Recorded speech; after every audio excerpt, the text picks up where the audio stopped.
Hello everyone, myself Dr. Anupam, proctologist, Ksharsutra expert at Arogyam piles clinic and research centre Mohali. आप मुझे piles, fissure, fistula, pilonidal sinus के लिए consult कर सकते हैं। जो लोग दूसरी सिटी से हैं, हमारे सेंटर नहीं पहुंच सकते हैं, उनके लिए ऑनलाइन कंसल्टेशन भी अवेलेबल है।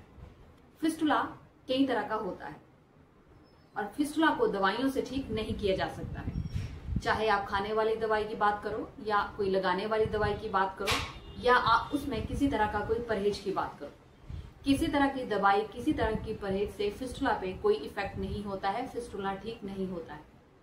आपको फिस्टुला है या नहीं है, इसका पता आप दो तरह के टेस्ट से कर सकते हैं। या तो आप उसमें MRI फिस्टुलोग्राम करा सकते हैं या दूसरा टेस्ट एक्सरे फिस्टुलोग्राम होता है, वो उसमें करवा सकते हैं। दोनों तरह के टेस्ट एक रेडियोलॉजिस्ट द्वारा परफॉर्म किए जाते हैं। ये दोनों कोई ब्लड टेस्ट नहीं है। जब आप दोनों तरह के टेस्ट करवाते हैं, उसमें आपको ये पता चलता है कि आपका फिस्टुला किस तरह का है, कौन सी टाइप का है।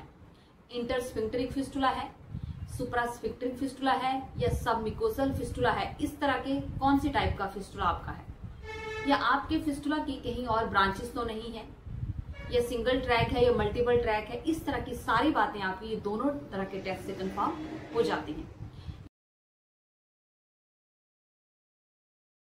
या आपका फिस्टुला कितने दिन में ठीक होगा। MRI फिस्टुलोग्राम और एक्सरे फिस्टुलोग्राम दोनों तरह के टेस्ट फिस्टुला के डायग्नोसिस के लिए अच्छे टेस्ट हैं, लेकिन एक्सरे फिस्टुलोग्राम उन मरीजों में नहीं किया जा सकता जिन मरीजों का फिस्टुला कंप्लीट नहीं है, यानी कि उसकी एक्सटर्नल ओपनिंग नहीं है। एक्सरे फिस्टुलोग्राम टेस्ट परफॉर्म करने के लिए एक्सटर्नल ओपनिंग का होना बहुत जरूरी है, तो ऐसे पेशेंट उसमें MRI करा सकते हैं। तो एक प्रॉपर अपना इन्वेस्टिगेशन कराने के बाद ही, फिस्टुला का डायग्नोसिस बनने के बाद ही आप एक अच्छे डॉक्टर से अपने फिस्टुला का ट्रीटमेंट लें।